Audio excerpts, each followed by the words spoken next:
Okay. Hello. Good morning. Today we will learn about algebra expression. About algebra expression in Indonesia is aljabar pernyataan. Okay. Next. Algebra is the process of using letters to represent unknown numbers of variables.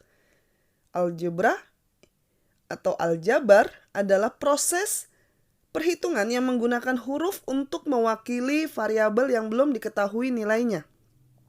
For example, 3a plus 7b plus 5.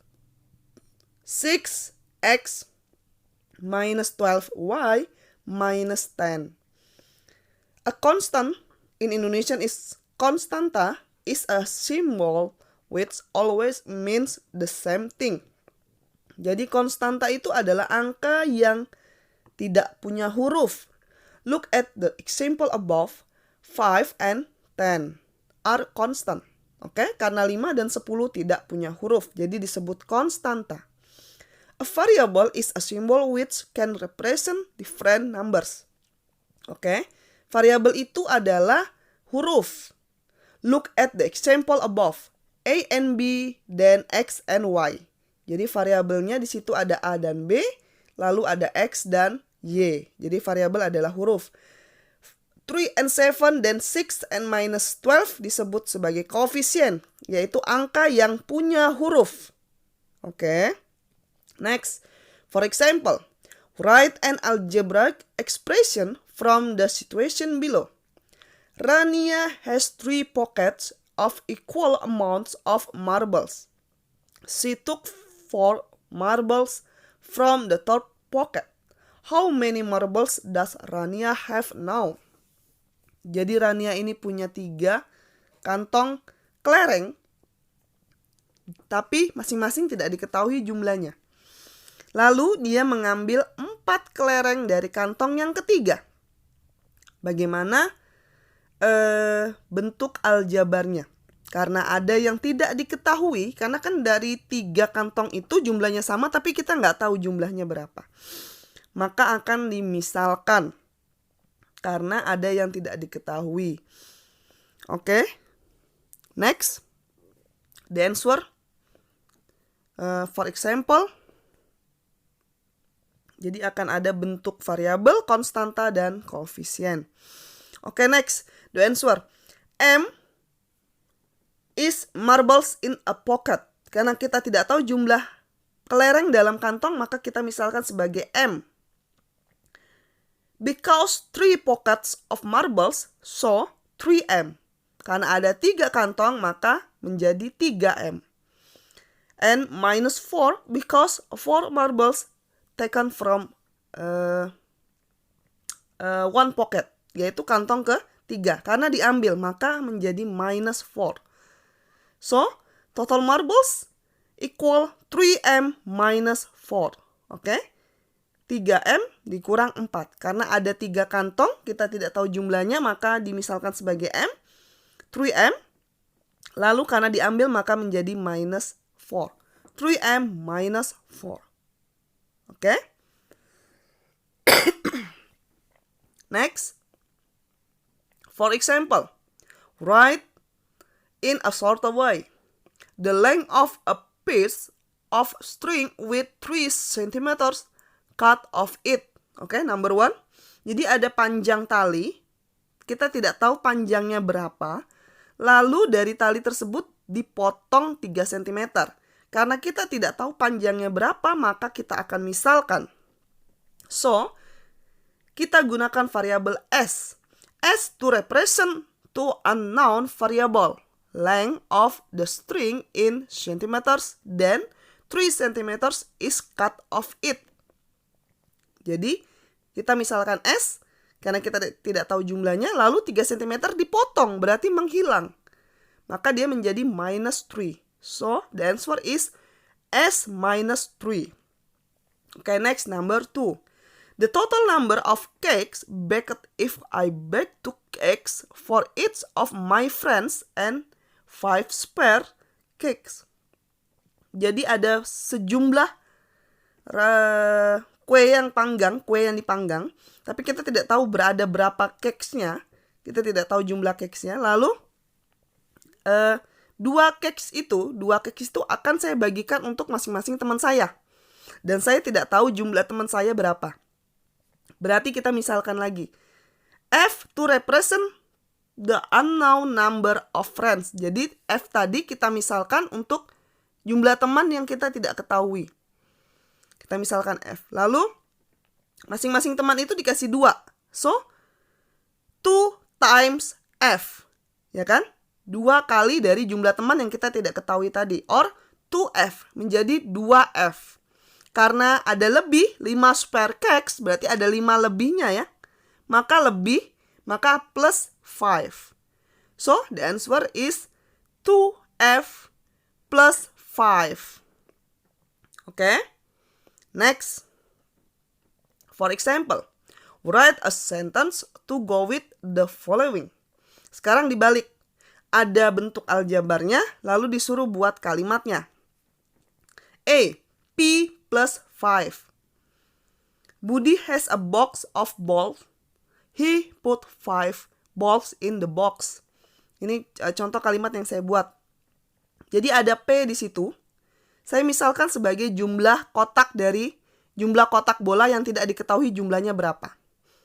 P-nya itu. Lalu karena plus 5 berarti saya harus menambah 5 bola ke dalam kotak tersebut. Jadi saya misalkan sebuah kotak dan isinya di dalam kotak itu kita tidak tahu ada berapa bola. Makanya dimisalkan sebagai P, lalu saya tambahkan 5. Oke, B. 7 minus M. Kalimatnya, for example, Linda has $7 then bought a pencil. Jadi dia punya $7, lalu dia belikan sebuah pensil. Tapi pensil tersebut tidak diketahui harganya. Jadi dimisalkan sebagai M. Oke. Next. 3F plus 2. Oke, kalimatnya contohnya adalah Billy has 3 box of equal amounts of marbles. Jadi ada 3 kotak kelereng, tapi setiap kotak tidak diketahui jumlahnya. Plus 2 berarti harus menambahkan 2 kelereng. Oke. Next. Write in a shorter way. Andy has $M. $M berarti kita tidak tahu ini ada berapa dolar. Ya, jadi dimisalkan $M. Peter has $6 less than Andy. Sedangkan Peter itu jumlah uangnya itu $6 lebih sedikit daripada si Andy. Peter uangnya itu $6 lebih sedikit daripada Andy. Bagaimana bentuk aljabarnya? Berarti karena lebih kurang dari ya, maka minus 6. Oke? M minus 6. Number 1. Oke, number 2. 1 sack of sugar weighs as grams. What is the weight of 12 sacks of sugar? Jadi ada 1 sak gula dengan berat yang tidak diketahui, makanya dimisalkan sebagai S beratnya. Lalu ditanya berapa beratnya untuk 12 sak dari gula tersebut. Berarti 12 tadi tinggal kita kalikan dengan S yang kita tidak tahu jumlahnya berapa. Karena kan diminta ada 12 karung, sedangkan 1 karung kita tidak tahu beratnya. Berarti bentuk aljabarnya adalah S times 12 or 12S. Oke, number 3. Rian has X jar of cookies. Jadi Rian punya toples. Nggak tahu berapa jumlah toplesnya yang berisi kue. His mother adds 12 more. Jadi mamanya nambahkan lagi 2 cookies. Berapa cookies semuanya? Berarti yang tadi yang kita sudah misalkan X karena dia bertambah maka plus 12. Maka bentuk aljabarnya X plus 12. Oke? Jadi kita tidak tahu ada berapa isi cookies di dalam toples tersebut, makanya dimisalkan sebagai X, lalu mamanya nambahkan 12. Karena bertambah, maka menjadi X plus 12. Kalau dia mengambil berarti menjadi minus. Oke, do you understand? Semoga paham. Kalau tidak paham nanti silakan bertanya di WA. Oke. Next, about simplifying. Oke, simplifying, menyederhanakan. Part of an expression are called terms. Jadi bagian ini adalah kita harus menyamakan sukunya dulu. Jadi ada disebut di sini suku atau variabel yang sama ya. Jadi tugas kita adalah mencari variabel yang sama.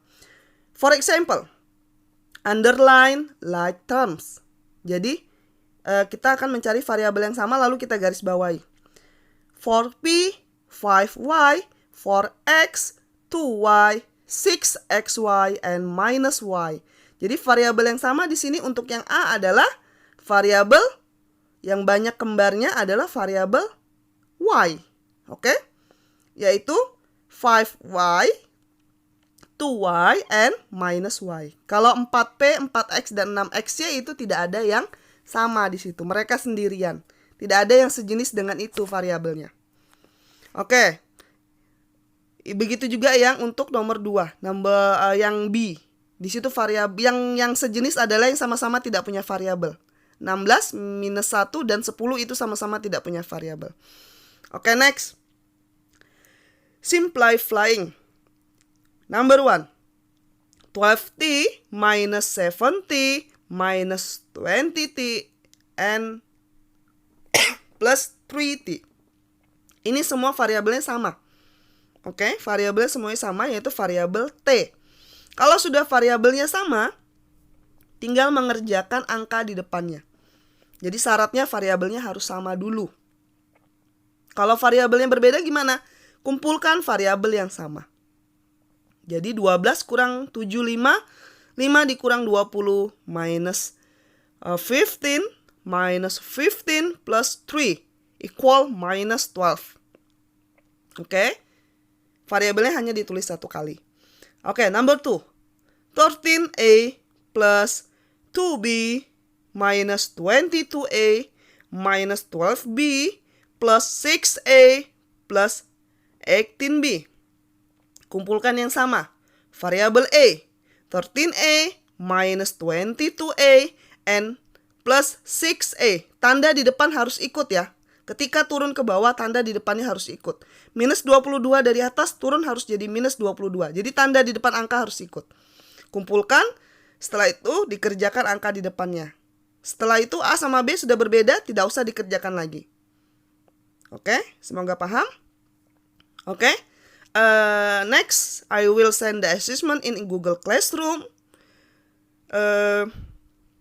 Today lesson is finished.